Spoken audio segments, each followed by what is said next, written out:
ये बातें बहुत ज्यादा करने की नहीं होती, इसलिए मैं बहुत संभाल के शब्दों और उनका इस्तेमाल कर रहा हूं। लेकिन अंदर अंदर जो हमारी रक्षा सेनाओं और वायुसेना वगैरह में काम करने वालों के भीतर जो बात होती है वो इससे बहुत ज्यादा कड़वी है। लेकिन उसके पास जो जहाजों का स्तर है, उसके पास F-16 भी है अमेरिका का। हालांकि उनके इस्तेमाल के लिए बहुत सारे इफ बट लगते हैं, लेकिन है उसके पास। कभी इमरजेंसी में वो कर सकता है उसका इस्तेमाल। और वो मतलब परमाणु हथियार भी इस्तेमाल उससे किया जा सकता है। इसके बाद चीन की जहां तक बात आती है, उसके पास उसके एस्टिमेट्स बहुत तरह के हैं, लेकिन ये माना जाता है कि करीब 3500 जहाज उसके पास लड़ाकू है। और वो पाकिस्तान को भी जो मदद कर रहा है, तो पाकिस्तान को बहुत कम कीमत पर वो आज के नए जमाने के वायुसेना हथियार मिल जा रहे हैं। हमारे वायुसेना अध्यक्ष ने सम्मानपूर्वक रक्षा मंत्री के सामने ये बात रख दी है, और ये बात देश के लोगों के लिए भी बहुत जरूरी है कि वो जो ज्वार होता।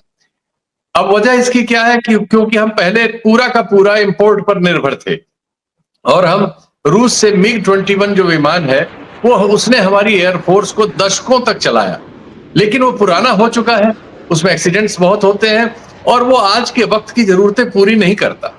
इसके लिए भारत ने जो HAL है उसने एक जहाज का विकास किया जिसको तेजस MK-1A कहते हैं। इस जहाज को हमने पाया कि हमारे MiG-21 को ये रिप्लेस कर सकता है, जो हमारे बेड़े का सबसे बड़ी संख्या वाला जहाज है। लेकिन इसमें समस्या ये थी कि इसका इंजन जो है अमेरिका की कंपनी से आता है, GE एरोस्पेस से। तो ये इंजन हमारा नहीं है।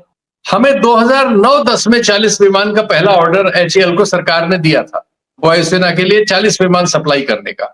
ये सप्लाई डिले होते होते बहुत डिले हुई, लेकिन हुई किसी तरह से। इसको 2021 में फिर से 83 जहाजों का ऑर्डर दिया गया, 48,000 करोड़ रुपए का। लेकिन ये सप्लाई 24 में होनी थी, 23 में होनी थी, इसमें से एक भी नहीं हुई है, और अब 25 में होने की बात हो रही है। इसके बाद इसको तीसरा ऑर्डर भी 24 में दे दिया गया कि ये इंजन्स की सप्लाई के लिए बड़े ऑर्डर प्लेस कर सके, जिससे अमेरिका में। लेकिन अमेरिका से जो सप्लाई चेन है वो स्लो है। अब इस समस्या से हमारी वायुसेना जूझ रही है। हमारे पास जो विमानों की स्थिति है उसका एक चार्ट हम अभी स्क्रीन पर लगाएंगे, तो आप उसमें देख पाएंगे कि चूंकि हमें सीमा के दो हिस्से हैं, एक चीन की तरफ और एक पाकिस्तान की तरफ। हमारी जो स्ट्रेंथ है वो हमारे पास करीब 1700-1800 जहाजों से 2200 के बीच है। विभिन्न सूचनाएं आती रहती है, इसमें कभी बार ऊपर नीचे हो सकता है, लेकिन यही स्ट्रेंथ है। इसमें से जो फाइटर जेट है वो 600 के आसपास कुछ होते हैं। इसमें रफाल है 36 थे, अब पता नहीं वो पूरे हैं कि नहीं, और कुछ मिराज है, और ज्यादा सुखोई 30 MK है हमारे पास, वो बड़ी संख्या में है। वो तो नए ये जो MiG-21 है ये पुराने जहाज, तो नए जहाज हमारे पास बहुत कम है।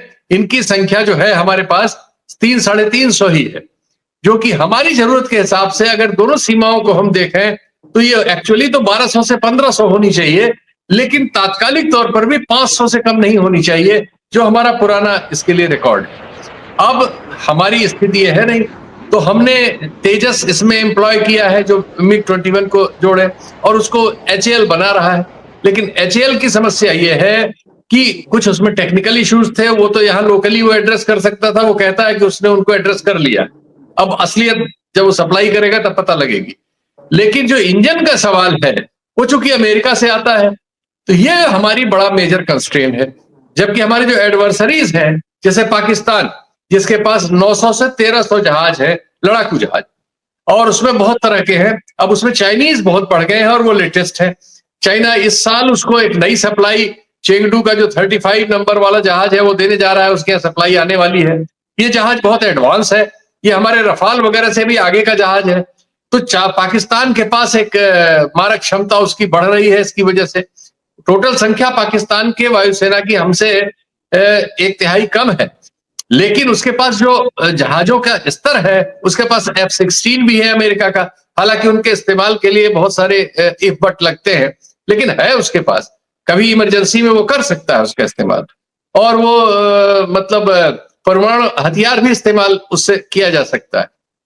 इसके बाद चीन की जहां तक बात आती है, उसके पास उसके एस्टिमेट्स बहुत तरह के हैं, लेकिन ये माना जाता है कि करीब 3500 जहाज उसके पास लड़ाकू हैं। सप्लाई रूस से आते थे, इंजन और सारा जहाज ही रूस से आता था। उसने बीच में अपने को विकसित करके अपने जहाज विकसित कर लिए हैं और एक सीरीज, और अब तो रूस से आगे निकल गया है और उसने अब इंजन भी खुद कर लिए हैं जो बहुत आगे के इंजन है। जो उसका चेंगडू का 20 नंबर जो अब जहाज है, जो बहुत प्रसिद्ध माना जा रहा है, उसमें तो जो उसने इंजन लगाया है वैसा इंजन पश्चिमी देशों तक के पास नहीं है। तो चीन ने अपने को आत्मनिर्भर बना लिया है और वो पाकिस्तान को भी जो मदद कर रहा है, तो पाकिस्तान को बहुत कम कीमत पर वो आज के नए जमाने के वायुसेना हथियार मिल जा रहे हैं। हमारे वायुसेना अध्यक्ष ने सम्मानपूर्वक रक्षा मंत्री के सामने ये बात रख दी है और ये बात देश के लोगों के लिए भी बहुत जरूरी है कि वो जो ज्वार होता है प्रचार का, उसमें बहने की जगह सच्चाइयों को जो कहते हो देखें और समझें कि हमारी सेनाओं को, जिनको हम सर्वोच्च बलिदान के लिए प्रेरित करते हैं युद्ध में, उनको हम साजो सामान लड़ाई का आज के जमाने के हिसाब से क्या मुहैया करा रहे हैं। ये सही है कि सरकार ने 2 ऑर्डर, इस सरकार के आने के बाद 2021 में और 2024 में HAL को 2 ऑर्डर दिए गए, लेकिन एक तो वो जो जहाज है वो मैंने बताया MiG-21 को रिप्लेस करने के लिए, वो 4थे-5वें जनरेशन का जहाज नहीं है। वो जहाज हमारे पास 4थे-5वें जनरेशन के जो जहाज हैं उसमें रफाल है और सुखोई 30 है। ये 2 जहाज हैं हमारे पास, लेकिन इनकी संख्या बहुत कम है। सुखोई तो फिर भी 250 के आसपास है हमारे फ्लीट में, लेकिन ये जो रफाल है ये कुल 36 था। इसका हमारा जो सौदा हो रहा था यूपीए के जमाने में वो 128 जहाजों का हो रहा था। मोदी जी ने इसको शॉर्ट करके 36 में कर दिया था। अब 36 हमारी जरूरतों को क्या पूरी करता है दोनों सीमाओं पर, चीन के सामने और इसके पाकिस्तान में? जवाब है नहीं, सीधे सीधे नहीं। लेकिन ये नहीं कहने के लिए समाज में बातचीत होनी चाहिए। आज रक्षा सेना अध्यक्ष ने इशारा कर दिया कि साहब बहुत सारे समझौते होते हैं, बहुत सारे बयान आते हैं, बहुत सारे कॉन्ट्रैक्ट हो जाते हैं, लेकिन हमें कॉन्ट्रैक्ट में साइन होते पता हो जाता है कि ये सप्लाई हमें समय पर नहीं मिलेगी। उनकी बात जायज है। 2009-10 के विमान की सप्लाई अब मिल रही है, तो जो 2021-24 में साइन हुए हैं, जिनको 2-3 वर्षों के लिए कहा गया था, अब उनमें अभी तो इंजन ही नहीं आया उनके, वो सप्लाई कैसे मिलेगी? और अगर उनमें कोई फॉल्ट होगी तो जब तक वो ट्रायल पे नहीं जाएंगे, जब तक बन के वायुसेना को मिलेंगे नहीं, उनके अनुभव से वो उसकी कमियां नहीं जानेंगे, जैसे जो टेक्निकल खामियां भी थी जिनके बारे में पता चला, तो उनको जब इस्तेमाल किया गया, जब आपने दिए वो जहाज जो पहले ऑर्डर के थे 2009-10 के, तब पता लगा कि इसमें ये खामियां हैं, तो आपने उनको एड्रेस करने की कोशिश की। अब लड़ाई के मौके पर तो ऐसा नहीं हो सकता ना। हमारा पायलट अपनी जान जोखिम में डाल के एक ऐसी मशीन को लेकर है जिसमें खामियां हैं, तो हम उसको बलिदान करने के लिए, मतलब उसको हत्या करने थोड़ी भेज सकते। तो ये तुम्हारे ऊपर छोड़ देते हैं कि तुम देश को जब चाहो तब बताओ, लेकिन दुनिया में ये सब पता है। लेकिन ये जो चीज सही है पर तो बात करो भाई, ये जो कमी है इसको कैसे ठीक किया जाए। तो भारत को अभी बहुत काम करने की जरूरत है अगर उसे दोनों तरफ की का सामना करने लायक अपनी सेनाओं को तैयार रखना है, तो खासकर वायुसेना को। ये बहुत साधारण बात नहीं है, इसलिए भी कि जैसा मैंने बताया, चीन आत्मनिर्भर हो चुका है और न सिर्फ आत्मनिर्भर हो चुका है, वो चूंकि पश्चिम के मुकाबले अपने को तैयार करता है, उसने अपने बहुत आगे बढ़ा लिया है। हम अभी इंजन भी दूसरे से ले रहे हैं, सिर्फ डिब्बा हम बढ़िया बना रहे हैं, उसमें भी तकनीकी खामियां हैं। ये बातें बहुत ज्यादा करने की नहीं होती, इसलिए मैं बहुत संभाल के शब्दों और उनका इस्तेमाल कर रहा हूं। लेकिन अंदर अंदर जो हमारी रक्षा सेनाओं और वायुसेना वगैरह में काम करने वालों के भीतर जो बात होती है वो इससे बहुत ज्यादा कड़वी है और ये देश को जानना चाहिए। इसलिए भावना में बहना एक चीज है और अपनी सच्चाई जान के उसके लिए तैयारी करना दूसरी चीज है। अंकुर, तुम्हारे कुछ सवाल हो? मैंने बुनियादी बात बता दी। नहीं, आपने जो कहा कि और बहुत संक्षिप्त में इसको निपटाइए क्योंकि समय हो गया है, कि मोदी जी लगातार ऑपरेशन सिंदूर का बाकी जगह राज्यों में जाके ढोल पिटाई कर रहे हैं, गाना गा रहे हैं और इस बीच ये सेना प्रमुख का बयान आया है एयर चीफ मार्शल का। आपको लगता है कि इसीलिए हम इस पर चर्चा भी कर रहे हैं, कई लोग और भी चर्चा कर रहे होंगे। एक तो ये कहा जा रहा है कि ऑपरेशन सिंदूर का जब भी जिक्र करेंगे, जैसे सीज फायर किया गया, मोदी जी और फंसेंगे। ऊपर से इनका ये बयान उनको और फंसा रहा है क्या? देखिए, हम लोग तो बातें नहीं करते ना, रक्षा और इस तरह के जब मामले होते हैं तो इतना भावनात्मक ज्वार पैदा कर दिया जाता है और इतना लोगों को डरा दिया जाता है, लोगों को इतना बहुत सारे लोग उसको ऐसे बताने लगते हैं कि सरकार से कोई सवाल करना देश से सवाल करना है, सरकार देश में बदल जाती है। अरे भाई, ऐसे नहीं होता। दुनिया भर में सब जगह अपने रक्षा सवालों पर, अपने सामाजिक सवालों पर समाज बात करता है और करना चाहिए।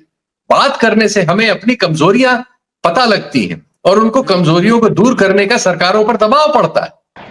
ये बात सरकार को और जो लोग वहां जिम्मेदार हैं, एक तो देश को असलियत भी पता रहती है, वरना भावनाओं के ज्वार में कई बार असलियत को रोक दिया जाता है। तो हमें ये असलियत पता होना चाहिए कि जो तो हमारे एडवर्सरीज हैं, उनकी ताकत क्या है, ताकत की वजह क्या है, हमारी कमजोरी की वजह हमें क्या है और क्या क्या हमें ठीक करना है। ये सही है कि सरकारें अपनी अपनी योग्यता के अनुसार, अपनी अपनी क्षमता के अनुसार, देश की आर्थिक क्षमता के अनुसार इस तरह के फैसले लेती। हर सरकार देशभक्त। इस मामले में मैं किसी सरकार को देशद्रोही और किसी तरह के लांछन में नहीं डालना चाहता। सिर्फ ये है कि हमें बात पता हो, हम बात के प्रति गंभीर हों और हम उन चुनौतियों को समझें, उसके आधार पर आगे बात करें, न कि भावनाओं के आधार पर। सिर्फ ये फर्क की जरूरत है। हमारे वायुसेना अध्यक्ष ने आज इस फर्क के लिए एक लकीर खींच, देश को उस लकीर को पढ़ना चाहिए। बिल्कुल, वायुसेना अध्यक्ष ने एक लकीर खींची है और जो भावनाओं के ज्वार के बीच जो कि सर कह रहे थे कि एक असलियत जो बाहर आई है सेना प्रमुख